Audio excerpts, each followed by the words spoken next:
I ran as fast as I could. Every inch of my body was shaking. I was so scared. How could I be so stupid? How could I let this happen to myself? I ducked down in the plants, terrified. What if they caught me? What would they do to me now that I knew the truth? Just the thought of it made me want to throw up.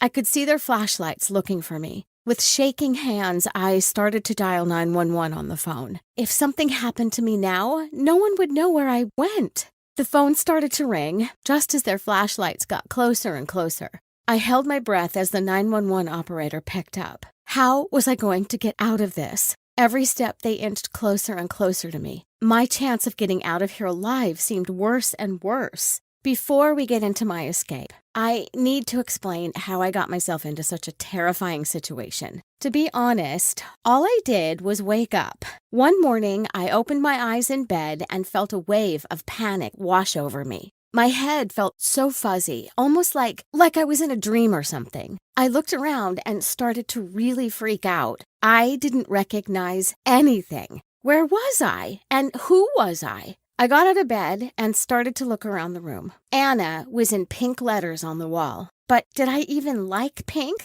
Why didn't that name sound familiar? I felt like I was going to pass out. None of this made sense. Was I going crazy? Why couldn't I remember anything? What was my name? Was it really Anna? I bolted out the door into a strange hallway. I felt like I was on some alien planet. I had to find a phone or something. I had to call 911. Maybe someone there would be able to help me figure out what was going on. I ran into the kitchen, and that's when two people stood up. A man and a woman in their 50s both looked at me. They asked if I was okay, if I was feeling any better after hitting my head. But I didn't know these people. Why were they acting like they knew me? I shoved past them, reaching for the phone on the wall. The woman stopped me and grabbed my arm. She kept calling me Anna and told me to calm down. I freaked out, yelling at her to get her hands off me, to leave me alone and let me go. Then she said she was my mother. But no, there's absolutely no way she could be. I would remember my own mother, wouldn't I? Even if I had hit my head?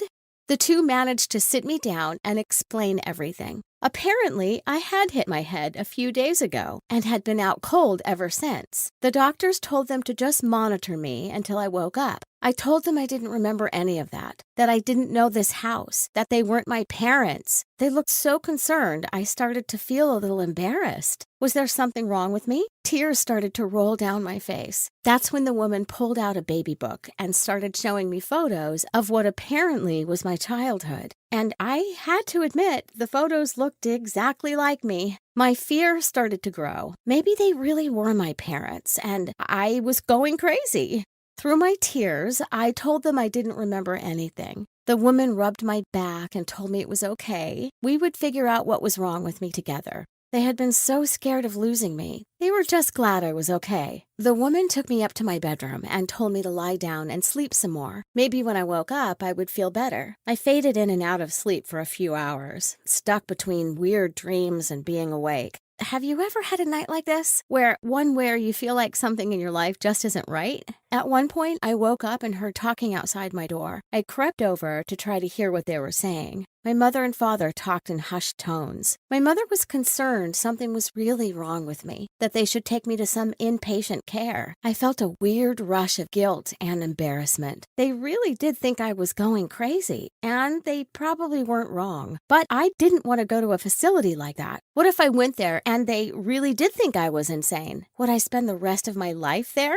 Over the next few days, I tried to put on a happy face. I was terrified of being sent away, so I had to try my hardest to get used to this life. Everything around me still felt really alien. But I thought maybe if I tried to calm down, everything would feel normal a lot sooner. My house was apparently a farm. Once I started really exploring, I started to feel a little creeped out. We were the only house for miles in either direction, all the way out in the middle of nowhere. Apparently, we had no TV, and I was homeschooled. I felt like I had memories of being in school, watching TV, but my mother explained I had gone to elementary school for years before she pulled me out for homeschooling. Honestly, I started to feel fairly comfortable. During the day, I would help on the farm. I'd take care of animals, water the garden, and help Mom cook dinner. It felt really relaxed, even though deep down, I was still having strange doubts. After a couple of days, it almost started to feel familiar. Maybe all the craziness was starting to wear off. Maybe I could be a normal person again. But that's when I found out. One night, before going to sleep, I saw something shining just at the foot of the bed, on the floor. When I picked it up, my heart stopped.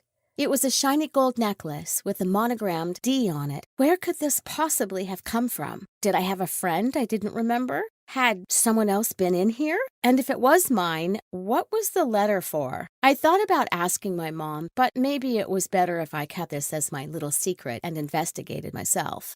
A few nights later, at dinner, there was a knock at the door. My mom and dad both looked really alarmed. When they looked out front, there was a police car. Why were the police here? I was about to ask when my mom ushered me upstairs. I tried to listen as best as I could, and that's when I heard the word missing. Were they looking for a missing person? I felt a lump in my throat. Was I the missing person? Is that why I felt so out of place here?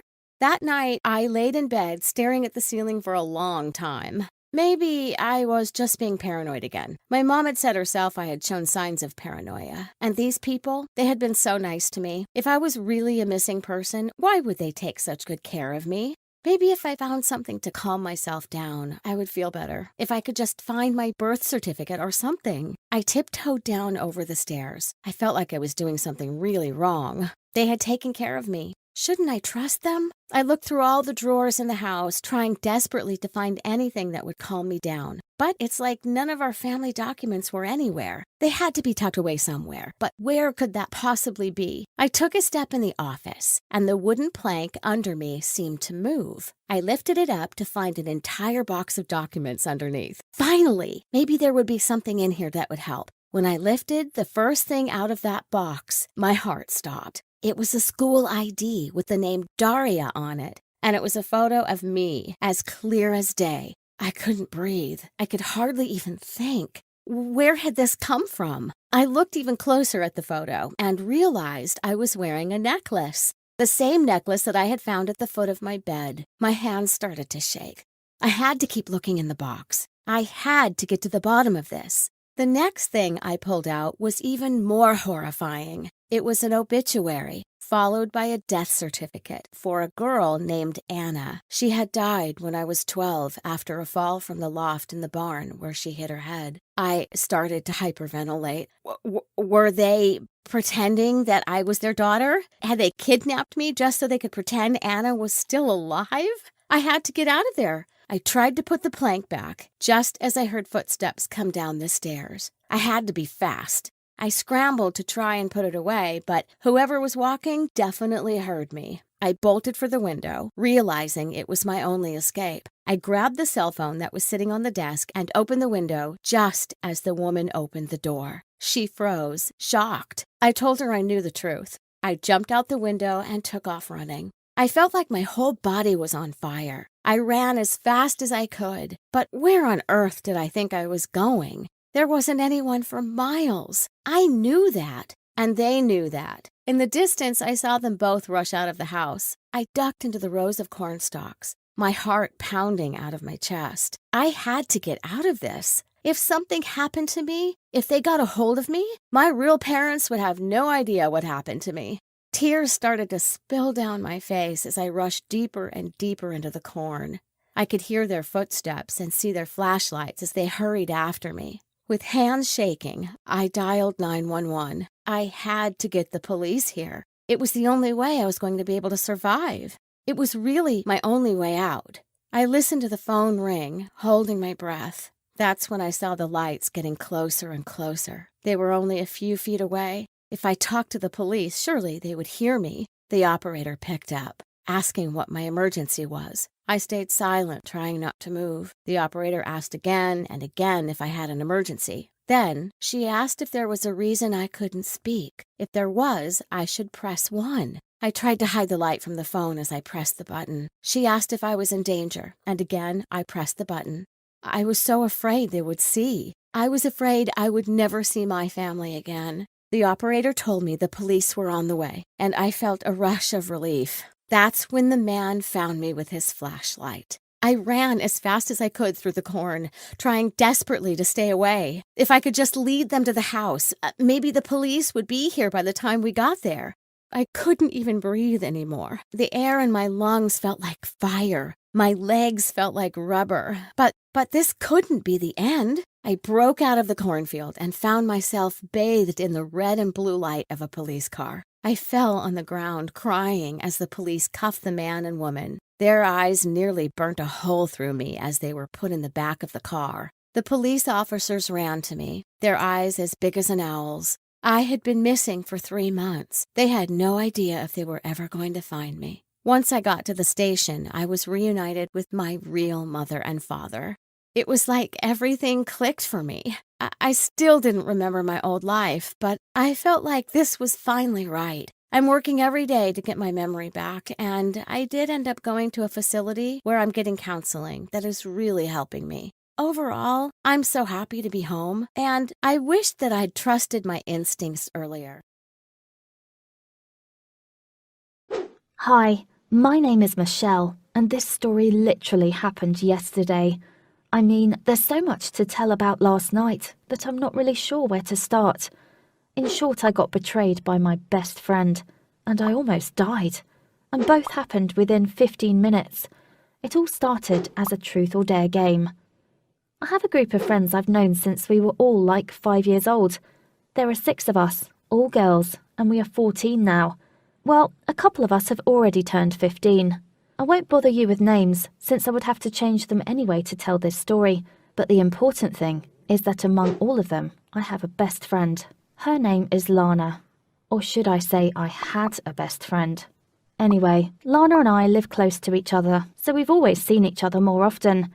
And we grew really close. So basically, she knew a lot about me, and I knew a lot about her.